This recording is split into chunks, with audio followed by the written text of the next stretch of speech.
another expression of our gratitude, of thanking Him.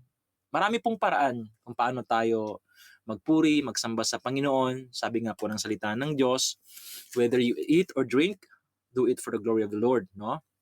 Kahit ano pong gagawin natin, basta ito po ay naialay natin sa Panginoon at uko lamang po sa Kanya pong kapurihan, yun ay pagsamba. At ito, higit sa lahat, no? Ang fellowship. Yun po yung iniwan niya sa kanya mga tagasunod, yung mga disipulo niya na huwag kalilimutan ang pagtitipon. Gaya ng mga ginagawa ng marami, dahil ang pagtitipon ay doon po natin makukuha din po ang pagpapalakas sa bawat isa na lalo't higit sa lahat yung mga patutuo natin kung gaano kabuti ang Diyos. Amin po. So mga kapatid, ang Diyos ay talagang on the go lagi para sa atin pong paglago. Siya po ay gumagawa ng kapamaraanan, no? He provided us the technology that wherever we are in the four corner of this world, we can meet here. So thanks be to God dito po sa platform na ito. Salamat po sa pambungad na panalangin. Salamat po sa pagpe-preside ni Mama Lala. Salamat din po sa kay buti-buti ng Panginoon na awitin, no? Mula po sa ating kapatid. Kaya mga kapatid, tayo ay napakapalad na binayaan po tayo ng isang founder na kung saan ay nagtaguyod. Hindi lang po na mga panghanap buhay. Hindi lang po mga earnings, but most likely ang kanyang itinataguyod, sinesentro dito kung paano ho natin, no? Paano po natin hakbangan ang papunta sa langit. Yan po yung importante kasi every time, everything and every moment that we desire material things or finances or stability sa ating buhay, those are temporal. Pero ang pinakamaganda po nating i-desire, no, higit sa lahat ay ang buhay na walang hanggan kay Jesucristo. So, purihin ang Panginoon. We are almost about, no, to finish John chapter 9. At alam po ba ninyo kung sino po yung advance na nagbabasa ng 35, 36, 37, 38, ito po ay napaka-exciting din po na pagtatagpo muli ni Jesus at ng isang dating bulag, no, na kanyang pinagaling. Ang atin pong ebanghelyo ngayon ay mula po sa aklat ni Juan, kabanata 9, sa mga talatang 35 hanggang 38.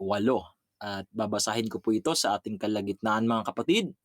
So be prepared and be eager and be excited of what the Lord has going to pour out into our hearts today for us to be founded enough in our walk in Christ Jesus by the help of the Holy Spirit.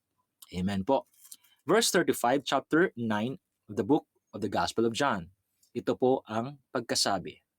Nabalitaan ni Jesus na ang lalaking pinagaling niya ay itiniwalag ng mga Pariseo. Kaya nang matagpuan niya ito, ay kanyang tinanong, sumasampalataya ka ba sa anak ng tao? Verse 36, sumagot ang lalaki, sino po ba siya, Ginoo? Sabihin ninyo sa akin upang ako'y sumampalataya sa kanya. Siya'y nakita mo na. Siya ang kausap mo ngayon. Wika ni Jesus. Verse 38, sumasampalataya po ako, Panginoon. Sabi ng lalaki at sinamba niya si Jesus. Purihin ang Panginoon at basa nawa ng Diyos ang pagbabasa ng kanyang mga salita. Tayo ho ay manalangin. Amang dakila, luwalhatiin ang pangalan mo. Ikaw na hari sa lahat, Panginoon ng mga Panginoon at Diyos ng mga Diyos. Kinikilala ho namin ang iyong kapangyarihan. Itinataas ho namin ang iyong pong pangalan at iyong pong panukala at layunin sa aming mga buhay. Indeed, Father, that your goodness is running after us, Father. Your goodness is really great, that even up to this very day and even into our future, Lord, ikaw po ang mamamayani. Ikaw ang patuloy na yayakap sa amin, Panginoon, whatever situations that we are facing. because you wanted for us, Lord, that in the day of judgment, Lord, in your second coming around, kami ay matagpuan niyo ho, Panginoon, na nasa inyo hong ubasan. Nanatili, naglilingkod, nanatili, na inasam-asam, at makapiling ka habang buhay. Kaya sa inyo po namin, itinatalaga at pinagkatiwala ang paglilingkod na ito at pagsamba sa pamamagitan ng aming mga awitin, patutuo, sa aming mga panalangin, at sa amin din pong pakikinig ng inyong mga salita. Sa pangalan ni Jesus. Amen. Praise God. Hallelujah. Purihin si Jesucristo dahil po ang kanya pong mga salita ngayon ay mangungusap muli sa ating lahat. No? At ang mga salita ng Diyos ay, sabi nga, ayon sa pag-aaral, ito ay hindi lang siyang sulat na nasa dyaryo or nasa komiko or sa mga likhang isip. Ito po ay mga real event na nangyayari upang bigyan natin, no? Mabigyang halaga kung ano po ba ang ating pananampalataya na meron tayo. No? Ang ebanghelyo po, ibig sabihin ay mabuting balita. Ika nga, puro mga mabuting balita. No? Marami ho tayong naririnig sa atin po mga palipaligid, kabi-kabilaan, mga news, mga kapatid, ay talaga naman pong nababalot tayo sa masasamang balita. But always remember, there will be always good news in Christ Jesus. Okay po, balikan ho natin, no? As a recap po mga kapatid muna. Alam mo muna natin, nung nakaraan po nating pag-aaral ay itiniwalag po ang isang dating bulag. Nakakalungkot po isipin dahil sa nakasanayan po ng kanyang pamilya to go up to Jerusalem, to the temple, to worship, and to be in the fellowship with the believers.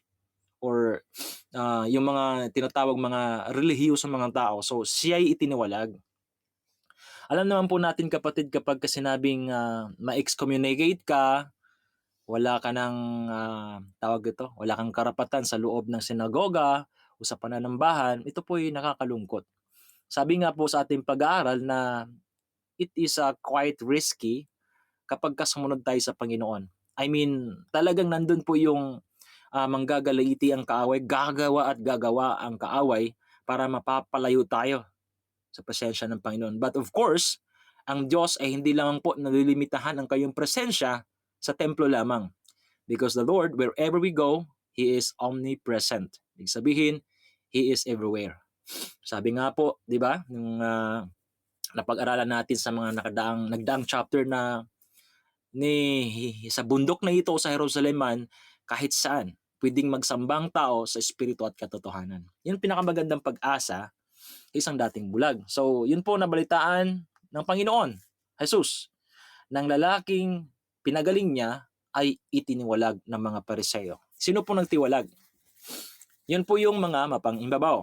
Mga Pariseo who are expert of the law, and they were passing the, what we call this, they're passing the burden to the people as they have teach the law that is written by Moses. At sabi nga dito, nabalitaan ni Jesus na ang lalaking pinagaling niya ay tiniwalag ng mga Pariseo.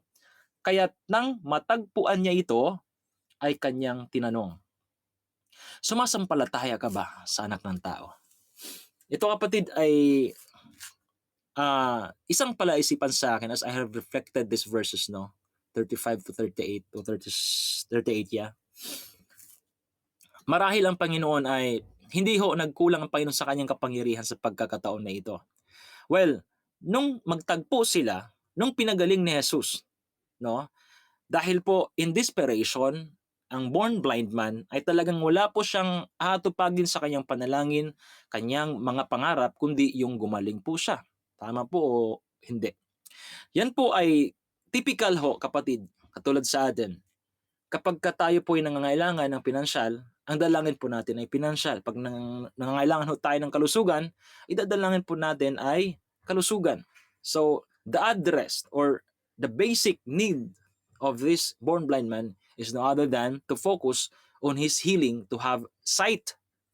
At yun nga po, nung natagpuan siya ni Jesus para ma-reveal, maihayag ang kapangyarihan at kaluwalhatian ng Diyos Ama, ay talagang pinagaling siya ni Jesus. But in this very moment, no, in verse 35, tila baga, parang kung balikan ho natin, mga pagkakataon nagtagpo sila ni Jesus at pinagaling siya, hindi pa po niya kilala kung sino ho talaga nagpagaling sa kanya. Well, in fact, sa kanya pong pagpapaliwanag doon sa mga Pariseo, nagpapaliwanag siya na somebody healed me. Somebody spit to the ground and then make it a clay and then uh, put it into my eyes and then I can see. So yun po yun, no? Ilang beses po siya inimbestigahan, ilang beses po siya nililitis, but he was so consistent. But here we go. Ito yung climactic po na pangalawang tagpo ho nila, no? Bagaman siya itiniwalag, consistent po ang isang dating bulag. Kahit nang matagpuan ni Jesus, ito ay kanyang tinanong. Ito kapatid ay somehow, we could relate it. Kasi sabi nga po ng Book of Hebrews, we have tasted everything in Christ Jesus. We have tasted the blessing, we have tasted the freedom from the slavery of sin. We have tasted the breakthrough, we have tasted the blessing. But sabi nga po doon, imposible at this very dreadful thing to happen to a man that once he tasted every blessing that comes from God, to go away from the hands of God, to take away himself from the presence of God. No, it is impossible dahil wala din na pong maulit ang pagkapako ni Jesucristo because he was once crucified and once for all. So, tinanong siya ni Jesus, sumasampalataya ka ba sa anak ng tao? Sa atin kapatid, pagka tayo ay nananalangin, at minsan, di ba, madalas ang ating panalangin, we are taught by the Holy Spirit to wait. Most likely, wait. We're not made by God to be unspoiled brat, children of Him. Kasi kapag parang isang snap lang na, give me that Lord, and then you receive it. Give me that Lord and receive it. Of course, si Lord, may mga paraan siya na sa kanyang pagsagot, may constant, may instant, at marami siyang paraan, no? And all we need to do is to understand, no, sa atin pong mga panalangin at paano siya sumagot. He has his own way, and his ways far beyond our ways, no? His thoughts are far beyond our thoughts. So makikita ho natin dito na sa mga tagpo nila o sa tagpo nilang napapagaling siya. So doon nga ang mga moment na yon before 35 came as a verse 35 has said it, na nabalitaan na pangalawang tagpo na ni Jesus. Nandun po yung bulag talaga na siya ay nag-testify siya sa kanyang kagalingan ng somebody healed him. Pero dito po sa tagpong ito, sa ating pong nababasa, tila baga talaga na hindi pa palanyal, lubos na nakilala. They were not in the acquaintance, no? Kumbaga, hindi siya na-curious na sino kaya yun? Sino kaya nagpagaling sa akin? Dahil po ang kanya pong naranasan ay nasagot na ang kanyang pangangailangan. Okay, let's go back to our life, no? Kapag tayo ba ay eto na, nasagot na ng Panginoon ang atin pong mga dinadalangin, dinadasal sa buhay. Meron po ba tayong way or attitude, a character that is really thirsty about or eager about to know who's that person, who's that Jesus, no? Who really Jesus was nung tayo po ay talagang niligtas na tayo. Is it enough for us na basta si Jesus ay namatay para sa akin, basta ganito ganyan siya na pa ako para sa akin? Enough po ba yun, or are we going to have really a relationship, no? Of course, He died for all the human sin, but to those only who believe. Pagka sinabi mong believe or believer ka and you receive Jesus Christ, you might have that attitude to go more deeper in relationship with Him. Hindi po natin tipong ginagawa lang natin siyang tawag ito, yung vehicle para maabot natin ang mga pangarap. Hindi natin siyang ginagawang kasangkapan lamang para matupad ang atin pong mga inasam-asam sa buhay. Sabi nga po, no? Dahil mga kapatid, ang ibig sabihin po ng Panginoon dito ay dapat mo siyang kilalanin personally. Dapat mo siyang mas lalo pa na maging close ka sa Kanya. So sa pangalawang tagpo, Jesus Christ has this kind of his heart of Him to really reach out na kahit bagaman ganun ang nangyayari sa isang dating bulag, itiniwalag siya, but Jesus Christ will not leave him abandoned. See, abandon ka man ng mundo, or you will be persecuted with the world, the world against you, no? But still remember, mga kapatid, no, na ang Diyos ay hindi kanya iiwan, di kanya pababayaan. Sa tingin po ba natin, sa pangalawang tagpo na ito, it was an accident? Hindi ho, kapatid, dahil nandun po yung attitude at karakter ni Jesus to follow up this man. Kung ano pong nangyayari. Sabi nga po, anong kalagayan niya pagkatapos siyang itiniwalag. Kaya ipinagtibay pa po ng Panginoon yung naumpisahan, no, ng glory na naihayag nung pagpapagaling sa kanya. Ngayon ang katanungan, sasampalataya at sumasampalataya ka ba sa anak ng tao? Para siyang para siyang present progressive, no? Are you believing in the Son of Man? Present progressive na kailangan pag nananampalataya ka, magtuloy-tuloy ito. It will not stop when you receive the blessing. It will not stop for you to grow and to know Him more, to know Jesus Christ more in your life kapag ka nasagot ng panalangin. Tama? Dahil dito po, inaano ng Panginoon, ina-assess din po ng Diyos, talaga bang masaya ka ba? Kung masaya ka sa blessing na natanggap mo, dapat mo ikakagalak din na you are going to go through more deeper, more higher, more wider about the knowledge of Him.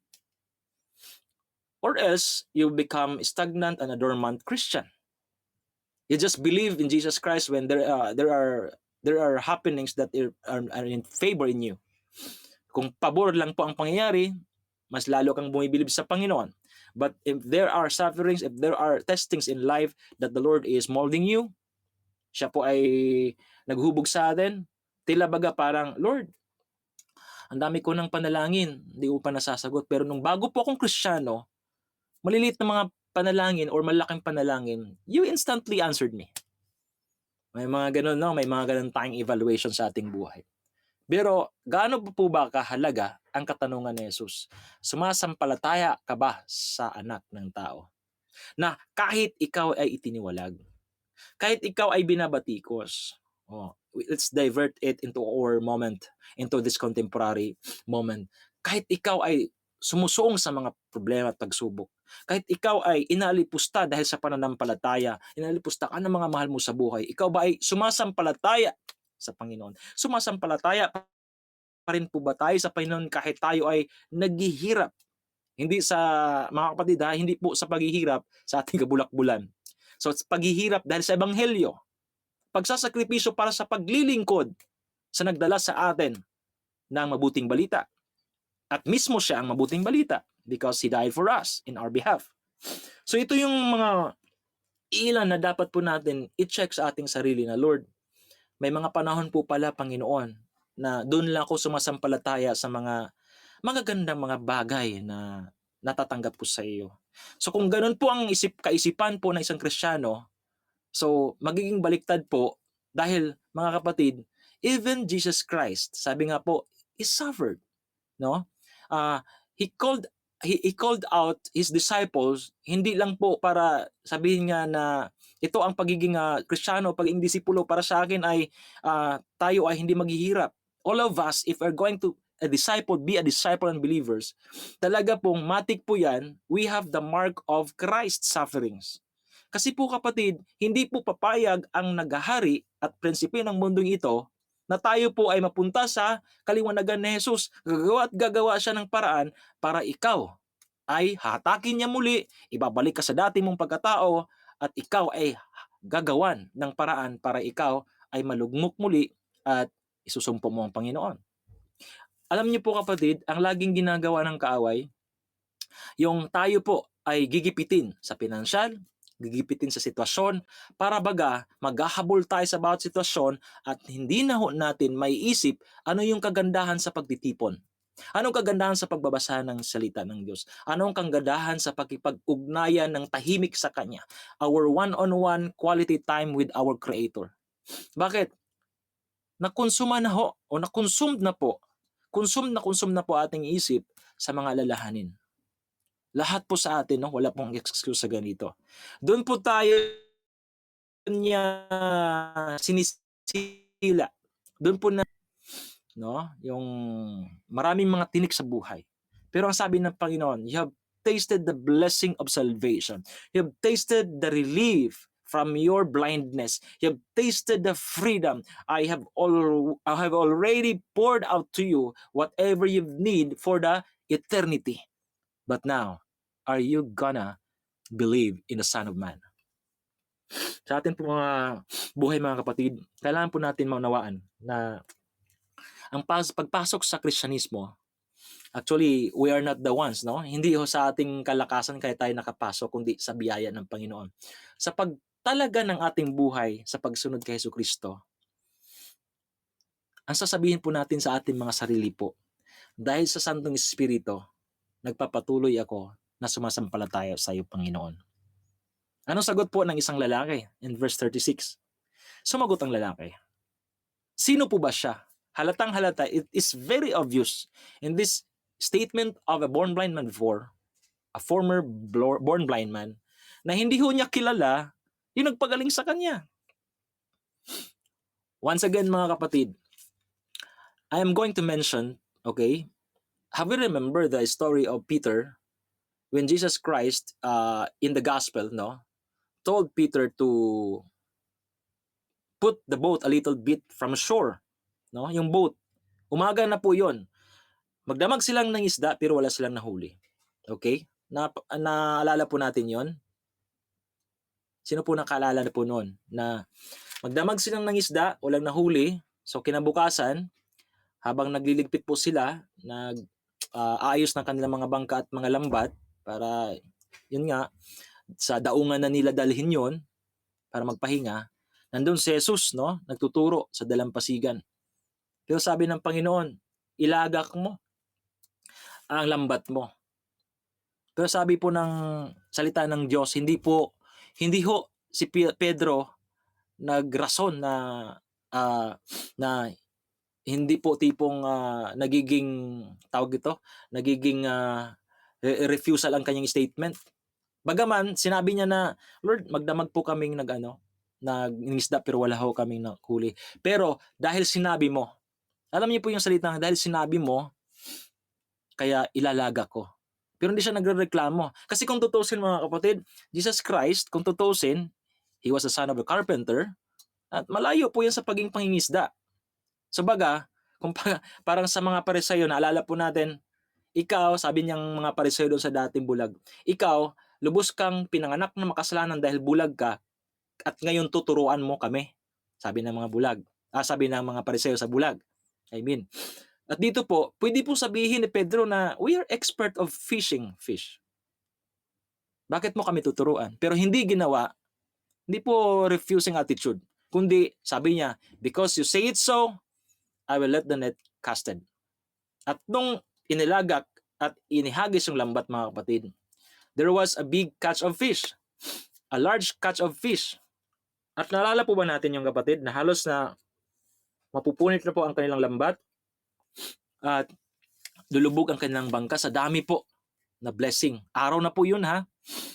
Usually ang pangingisda ay gabi. At tinawag na ang kanilang mga kasamahan para tulungan sila. Pero take note, ang ginawa po ni Pedro, hindi ho siya nakatingin sa large catch of fish. Saan siya nakatingin? Doon po kay Jesus. Tapos nung sabi po niya kay Jesus, get away from me because I am a sinner and you are holy. Alam niyo po kapatid, yung blessing ho, no? Ang blessing po, laging-lagi po nandyan ang blessing. Ito na lang po hininga natin kalusugan, pag-iingat ng Diyos araw-araw sa inyo ng mga nagtatrabaho, sa inyong wisdom and knowledge, sa skill, sa talent na binigay ng Diyos para kumita sa buhay. Blessing yan. 'Di ba? Hininga natin. Provision ng Diyos sa lahat ng mga pangangailangan. Pero alam niyo po kapatid, lagi po ang Kristiyano, even as they called, they're matured already, doon po sila concerned sa blessing lagi. And as what we have learned always in the Bible, that we should be focusing on Jesus, the author and the perfecter of our faith. Author and perfecter. Author of the faith, na ang faith na yan ay hindi po nakalagak sa blessing. Hindi po yan nakatuon sa blessing ang faith na yan. Blessing, ang blessing na hindi nakikita at blessing po na tangible o nahawakan na experience, those are the results of the author and the perfecter of our faith, and that is no other than Jesus Christ. And perfectly, Peter's eyes and his soul and his mind and everything in his being are pinned on Jesus Christ. And he was acknowledging himself that I am a sinner and you are holy. Get away from me, Lord. Parang nandun yung ano niya, yung ano ba na kinilala ko, in-acknowledge ko ngayon na hindi ako karapat-dapat sa pagpapalang ito, large catch of fish, and I know for sure that we can get large catch of fish during at night only, in the evening only, but today, this is a powerful, miraculous wonder na binagkaloob ng Panginoon. This is a wonderful moment for him na makita. Hindi siya nakatingin doon sa blessing. Of course, syempre tayo pag binless tayo ng Panginoon, talagang nakatuon tayo doon. Pero kakaiba si Pedro. Ito po sinabi ng Panginoon. Sumagot ang lalaki, no? Nung pagkasabi ng Diyos, sumasampalataya ka ba sa anak ng tao? Sumagot ang lalaki, sino po ba siya? So sa ating pagkilala sa Panginoon, kinikilala lang po ba natin ang Panginoon dahil sa blessing? O kinikilala natin ng Panginoon hindi lang sa blessing kundi sa dakilan niyang plano sa atin? Tulad niyang unang-una sa lahat, kinasangkapanan niya tayo upang magiging daluyan ng paghayag ng kaluwalhatian ng Diyos. Sa iba't ibang kapamaranan, no? Diruin mo, inborn, blind. Sa tagpong yon, sa dami-daming taon sa kanyang buhay, kinasangkapanan po ng Diyos yon para maihayag ang kanyang kaluwalhatian. Sabi ng lalaki, sino po ba siya? Ibig sabihin, hindi niya kilala. Pero take note ha, gumagawa ang Panginoon ng himala. Hindi para bagay na kung saan ay doon ka lang nakatuon sa himala, kundi mag-inquire ka. Tulad nito, nag-inquire, sino po ba siya, Ginoo? Sabihin niyo po sa akin upang ako'y sumampalataya sa kanya. So, the momentum is, upgrading. He was enjoying at the moment in the first verses of the chapter 9, and then he was questioned, he was investigated, he was persecuted, etc. He was heard even in the council of the leaders of the Jewish council. Pero dito, pagbalik ng pagtagpo nila ni Jesus, di ko po pala kilala si Jesus. Pwede po ba, sabihin niyo po sa akin kung sino siya, Ginoo, upang sumampalataya ako sa kanya? Nakaka-relate po ba tayo na masyado tayong nabalot ng amazement o amusement? Talagang amazed ka, astonished ka. Ika nga, he was astonished by this mesmerizing, talagang glorious para sa kanyang buhay na minsan nakakakita na siya. Minsan sa kanyang buhay nakakita na siya at hindi na po siya alipustain. Hindi na po siya manlilimos. Ang sabi po ng Panginoong Hesus sa 37, siya'y nakita mo na. Ano po ibig sabihin dito, kapatid? Actually, when he was born blind, of course, typically, basically, physically, he could not see. Pero niyo po, kapatid, doon sa kahabaan ng kanyang pagkasilang hanggang sa kanyang pagtanda o pagiging grown up man, doon pa lang po, kapatid, in-appoint na siya ng Panginoon, no, sa realm na yon. Actually, doon pa lang nagkaroon na ng pag-asa dahil doon pa lang inintroduce na ng Diyos kung sino siya sa buhay ng taong ito. It was just a physical day na nagtagpo sila to reveal, para makita, for the benefits of those people around this man, around Jesus also, of course, especially. At sabi niya po, siya'y nakita mo na, sabi ni Jesus. Siya ang kausap mo ngayon, wika ni Jesus. In a form of spirit and in a form of physical, nakita na nga ho niya talaga si Jesus. But, bagaman siya nakita na ng physical, yun nga po ay talagang, of course, Busy muna siya doon sa pagkaroon niya ng sight. Busy muna siya sa pag-atupag kung paano niya ito, no, ipamamalita. Kasi galak na galak siya eh. Walang problema doon sa ipamamalita mo, yung kagalingan mo. But of course, most likely, you have to testify. You have to bring the news. You have to bring the good news and your transformation and the good news of changing your life through Christ Jesus sa mga tao, at huwag mong kalilimutan yung nagbago sa buhay mo. Sabihin niyo po sa akin at ako'y sasampalataya sa Kanya. Sabi ni Jesus, siya nakita mo na. Siya ang kausap mo ngayon, wika ni Jesus. Ito kapatid, when Jesus Christ introduced God the Father through Himself more than 2,000 years ago on the cross of Calvary, hanggang ngayon introduce niya ang kanyang sarili. We have many preachers, we have like this program in this platform, everywhere in TikTok, in Facebook, in Reels, in Instagram. Marami po naghahayag ng salita ng Panginoon because the Lord wanted. Di ba sabi nga po, His patience is pushing us to repent. His patience is preserving us, not for us, every one of us will come to perish, but come to repentance. Ibig sabihin mga kapatid, laging ini-introduce ng Panginoon. Alam niyo po kapatid, ito ang kailangan natin malalaman. When God, without man, God is still God. But without God, man could not live. Diba? So, ang tao, kapag walang Diyos, wala tayo. I mean, anong patutunguhan natin? Di tayo mabubuhay. Pero ang Diyos, mananatili siyang Diyos kahit walang tao. Pero gaano ba ka-thoughtful ang Panginoon? Who am I that you are thoughtful or mindful of me? Diba? Lagi niyang ipinakilala kahit saan. Kaya wala na ho kapatid. Human being has no kind of a reason na kung saan sabihin niya na, ay, hindi naman ako nakarinig eh.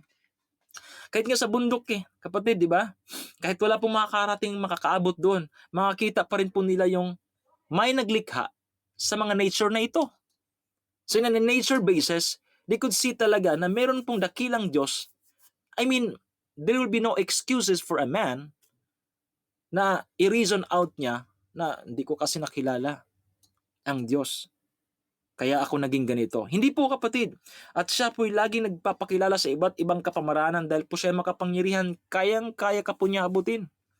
Kaya 38, sabi po, bago tayo magtapos, sumasampalataya po ako, Panginoon, sabi ng lalaki. At sinamba niya si Jesus. Ito yung mahalaga kapatid. Hindi porket ginawaan ka ng Panginoon, no? Keso ginawaan ka ng pagpapala at pinagkalooban ka ng pagpapala ng Panginoon, yun na yung basihan sa pananampalataya.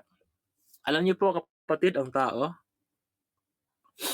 ay, kung ano yung tao a tendency of human being is like this. If he has something na pwedeng mapakinabangan, talagang doon po yan lalapat ang kanyang bilib. Tama? Pero di ko po sinabi na ang Diyos ay madamot sa kanyang pagpapala. Ang ibig ko po sabihin, we should not be motivated just to believe God because we have received blessings. No. We believe God because we know and we understand that He loved us so much that He gave His one and only Son. We are motivated by love. We're not motivated with those blessings. I'm not refusing of the blessings because we need it. Actually, before we utter a word from our mouth, a word of prayer from our mouth, He knew it and He provided it. Wala pong masama sa blessing kasi yun po kailangan natin. But there is beyond that blessing, which is the blesser. Blessing will be running out, but the blesser will not be running out of blessing because He is the source. And hindi po siya mawawalan dahil unlimited po siya, dahil pagpapala at pagpapala. Siya po ang, sabi nga, tinugdan sa tanan, sabi ng mga Kabisayaan. Nakikita po natin yung source na talaga nag-overflow sa Kanya. So ibig sabihin mga kapatid, dito po, sumampalataya po ako, Panginoon, sabi ng lalaki, at sinamba niya si Jesus. A right decision and a right answer, this is a brilliant answer that he could ever have. Why? Marahil mga kapatid, di man niya masyado napapansin nung pagpapagaling ni Jesus sa kanya dahil busy na po siya kung saan siya nakatingin. No, silent po ang Biblia. But dito po sa pagtagpo nila, sabihin mo po sa akin, Panginoon, kahit medyo nakakita na ho siya noon pero malabo pa sa kanya kung sino ho talaga yon dahil Ang eagerness po niya doon ay hindi masyado para kilalanin at sundan niya kung sinong tao nagpapagaling sa kanya. Tama po? So ito aspeto ho, kapatid, we are looking at it aspect by aspect. Walang problema kapag ikaw binless. Pero kailangan dapat eager ka. Yung nag-bless sa'yo, nagbigay siya ng blessing, ay dapat mong malaliman na kilalanin. Dapat you will not stop on that blessing. You should pursue the blesser. Because the blesser will not running out of blessing. And he will even do greater things which you have not known before. Sabi nga ng Jeremiah 33:3, just call unto him. Okay po? So, ang pagtanggap ng mga pagpapala ay for you to become more closer and get more deeper in your faith in Christ Jesus. Sabi nga po ng Panginoon, siya po ay nakikita mo na at siya ang kausap mo ngayon. Kaya imposible na itong taong dating bulag na napagaling niya ay hindi sasamba. Kaya sabi po dito sa last line po ng verse 38, at sinamba siya ng tao. Sinamba siya ng isang dating bulag. Sinamba siya bilang isang Panginoon. Sinamba niya si Jesus, mga kapatid. Ano po ibig sabihin, mga kapatid? Ang pagpapala, ang transformasyon, ang pagbabago ng buhay mo will push you to worship God. And take note, worshiping God is not just singing. Because worshiping God is a lifestyle. Everybody, kahit pa sinasabi nating sintonado o yabag, can sing. But not everybody willing to obey. Alam niyo po ba ang worship ay obedience? Sabi nga po ng Samuel, obedience is better than sacrifice. We can sacrifice in our singing. We sacrifice playing in musical instruments. We can sacrifice to do activity in the kingdom of God, but we don't obey. Mahalaga dito ang pagsamba. Unang-una sa lahat, ang pagsamba ay hindi po sa bibig lamang. Ang pagsamba ay nakikita sa aksyon, sa gawa. Di po ba? Sabi nga po ng Panginoon, don't just let your word just be a mere word.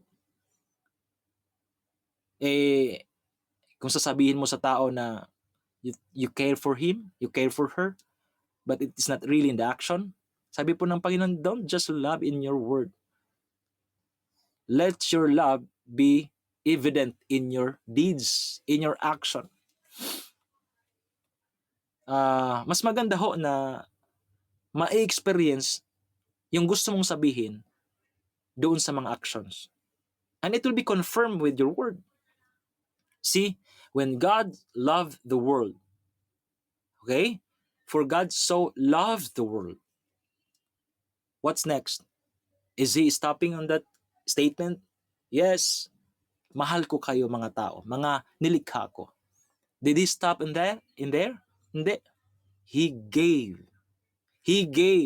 His one and only Son. Tingnan po natin, kapatid, no? It is impossible for us to really love without giving.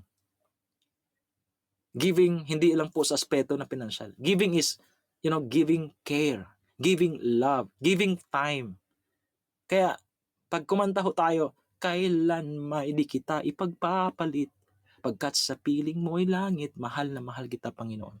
We should sing it accordingly to the very will of God, by the leading of the Holy Spirit, that we should do it. Because everybody of us can sing. We can aspire to be a singer, pero not every one of us has the willingness to really obey. Dahil po, ang pagsamba ay hindi lamang po sa pagkanta. Pagsamba ay ang kabuuan. Sabi po ng Panginoon, love the Lord your God with all your heart, soul, mind, spirit, everything. It is totally the whole being. It is not just by our voice, our mouth. It is not just in our voices in our prayer, but it is all about our entire being. Kapatid, let us put weight on what we have heard. Sa akin po, mga kapatid, sa ating mga bisita na narito po sa baba ngayon, I would like for us to contemplate why you are here. I would like for us to realize that, Lord, I'm just looking for an earnings. Why I'm here in EJ? Ba't napunta ako dito Panginoon. Just put yourself in a place na kung saan ang Diyos ay talagang nangungusap sa'yo. Kinatagpo ka, and this is the way of God in this generation for you to be met by Him. Dahil ang Diyos ay pinaanyayahan ka. Inaanyayahan ka. He invited you to His kingdom. He invited you to His family. And He has a huge plan for you, as He has many ways to reach you out. Kung hindi ka man, kung nung mga panahon na tinapik ka niya, hindi ka nakikinig. Nung panahon na pinalalahanan ka, hindi ka nakikinig. Dito ka kinatagpo ng Panginoon. And it's for you. At it's your time right now. And don't forget, every now is a time of salvation. I just wanted to reiterate, say it again. God so loved the world that He gave His one and only Son, that whoever believes in Him will not perish, but have eternal life. His love, the salvation is like the sunrise. The sunrise is striking to every object sa lahat ng nililiwanagan. It's up to them to respond. Nakita ho natin yung halaman, pag naarawan, photosynthesis, nagkaroon sila ng kalusugan. Nagkaroon ng magandang dahon, kapatid. And that is the response. Sa atin po mga kapatid, na mga nilalang, we are the obra maestra of our perfect Creator. Ito ang panyaya ng Panginoon. Lumapit kayo lahat ng nabibigatan at lubhang napapagal sa kanyang buhay at pagpapahingahin ko kayo, sabi po ng Panginoong Hesus sa Mateo. Kaya ito pong pagkakataon na ito, it is not an accident. It is not, by a chance. No. This is a real time for you na kinatagpo ka ng Diyos.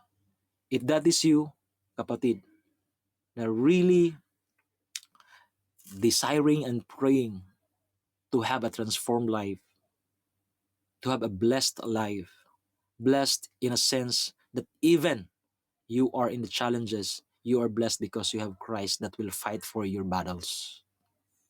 Kung ano man ang kinalalagyan mo ngayon, kinasasadlakan mo ngayon, the Lord is no respecter of your situation, no respecter of what status of your life you have right now. Dahil pumunta ang Panginoon sa mundo para ligtasin ang mga makasalanan at patawarin. Iligtas niya ang mga makasalanan sa pamamagitan ng pagpapatawad at paghuhugas sa pamamagitan ng kanyang banal na dugo na nabubuo sa krus ng Kalbaryo. Kahit sino man tayo makasalanan, kayang-kaya tayo patatawarin ng Panginoon. At ikaw sa iyong tahanan ngayon, sa iyong kinaupuan ngayon, kumakatok ang Diyos sa pintuan ng iyong puso. At kung sino man ang taong magbubukas sa pintuan ng kanyang puso, siya'y papasok. At siya'y makikisalo sa hapag kainan ng iyong buhay at sasamahan ka niya hanggang ikaw iisama niya sa paghahari niya sa buhay na walang hanggan. Take note mga kapatid, for those only who believe and receive Him, He gave them the right to become His children. That is being written in the book of John chapter 1 verse 12. Ang tangi lang natin gagawin ay pananampalatayanan siya. Let us put our faith in Him and let us receive Him. Receive and believe because He loved us so much. At pananampalatayanan po natin na siya po ang umako sa ating mga kasalanan upang hindi tayo mapahamak, bagkus magkaroon tayong buhay na walang hanggan. In our behalf, He was crucified. And in our behalf, He put us into a great hope because after His death, on the third day, He's risen and He resurrected.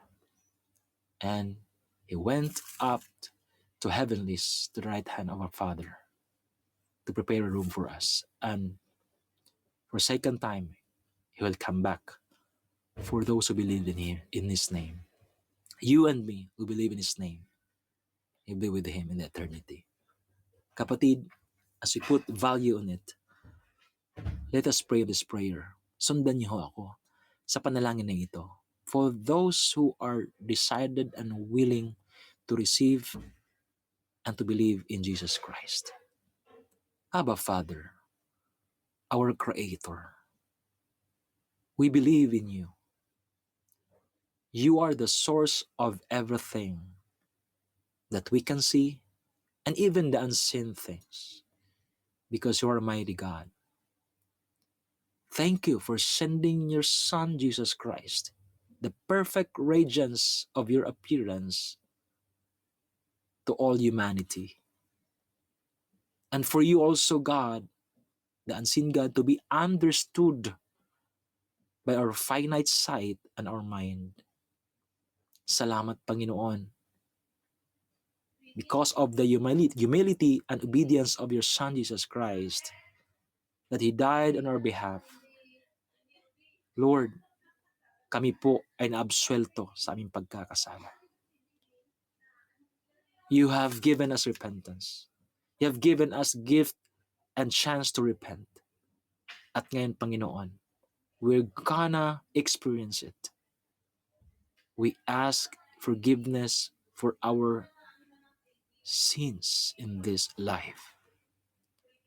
And thank you for that blood that washed away our sins. And we believe, Father, that Jesus Christ died on our behalf, and He is buried, and on the third day, He is risen for us, Lord. And He gave us hope. Salamat, O Diyos. Salamat, Ama. Dahil po, kinatagpo niyo po ang akin pong pangangailangan na panghabang buhay. Hindi lang po sa pangsamantalang buhay sa mundo, kundi panghabang buhay. Walang iba, kundi ang buhay na walang hanggan. Salamat, dahil nga po, natagpuan niyo po ako sa akin pong kinalalagyan ngayon. At binigyan niyo po ng liwanag at pag-asa ang aking buhay. Sa iyo ko po iaalay ang aking buhay at pangunahan niyo po ako. Salamat sa iyong kamatayan. Salamat sa kapatawaran. Salamat sa kaligtasan. Ito po sa aking samot dalangin. Sa pangalan ni Jesus. Amen.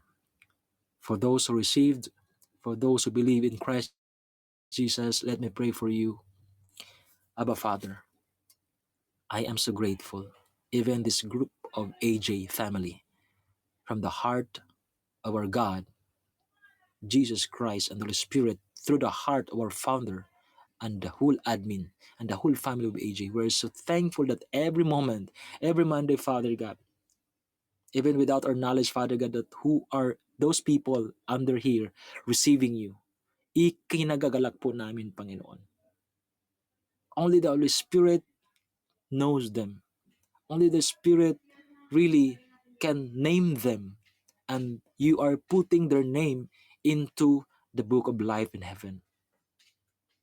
And we can feel it. We can experience it in our spirit that you're really at work, Holy Spirit. That you are reaching out people for the kingdom of God. To let them go back to the feet of Jesus Christ.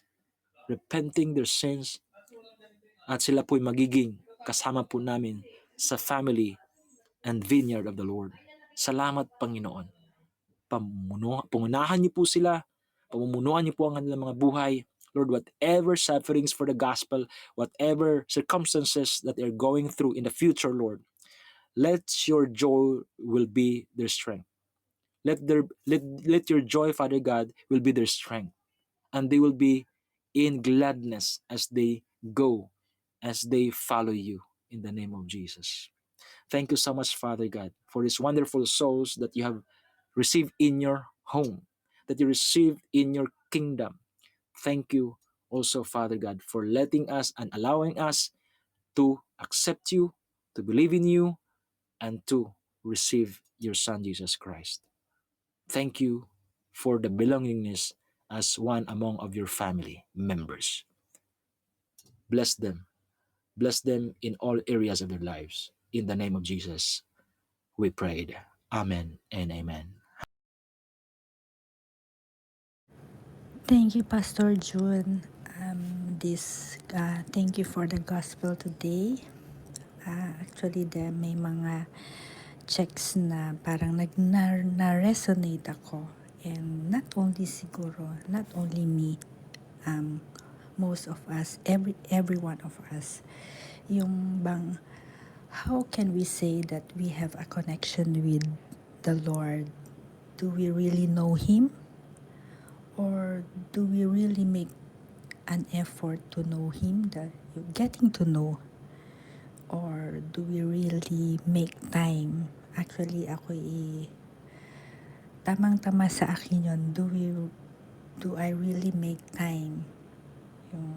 Do I really believe? Do we really believe na even if our prayers are not answered, nagdadasal ka pa rin ba? Or patuloy ka pa rin bang magdadasal? Or patuloy pa rin ba tayong magdadasal? Do we really trust that everything will be okay? Kahit na yung ating hiniling ay hindi naman yon ang ibinigay niya. So, yes, it's actually believing, receiving, but most importantly, yung obeying, yung obedience. One of the things na I've changed, siguro I spent time for the Lord. So, iano ko na po yung aking testimony para yung sa mga susunod na lang po, then we can go ahead at hindi na po babalik sa akin. Actually, it's a good thing na I've been doing the devotion. Tama, minsan nga, initially, early stage, parang pinipilit mo yung sarili mo as the times go by na parang habit na rin, para bang nasa sistema mo na siya pumapasok. You might not be perfectly do the devotion daily. May mga times talagang hindi mo pa rin siya ma-perfect. Pero as time go by, talagang nagkakaroon ka ng time. Parang naano na siya sa system mo. And one thing na ano ko talaga yun, as a believer, we will never be spared dun sa bad circumstances sa life. But this really will shape us and direct us to the more deeper relationship with Him. Through yung faith ba, na yung paniniwala pa rin natin sa Kanya na kahit na hirap tayo, we are struggling. And not only on the happy times na wala tayong problema, we still pray to Him, talk to Him. Yun nga po, we need to continue to show our obedience in spite na talagang hindi smooth palagi. So we need to show our obedience and commitment sa teaching niya. Kumbaga, let us not forget the times yung of hardship and trials na He is working in our lives for a greater good. Even though we may not understand yung bukas, patuloy pa rin tayong naniniwala